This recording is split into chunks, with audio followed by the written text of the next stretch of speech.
WhatsApp ভাই brother, কেমন আছো তোমরা?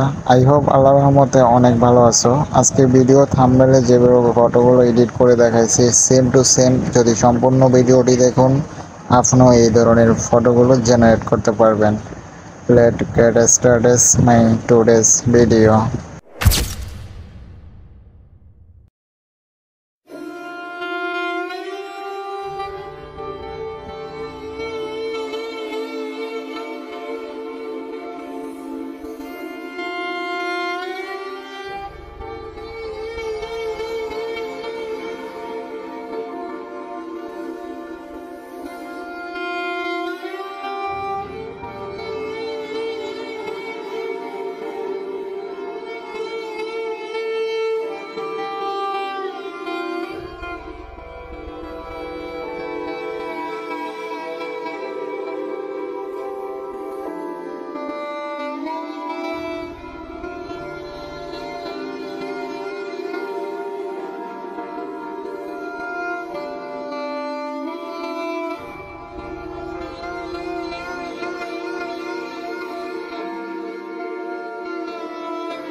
আজকের ভিডিও থেকে যদি কিছু শিখে থাকো অবশ্যই আমার চ্যানেলটি সাবস্ক্রাইব করবেন। আল্লাহ হাফেজ, সবাই ভালো থাকবেন।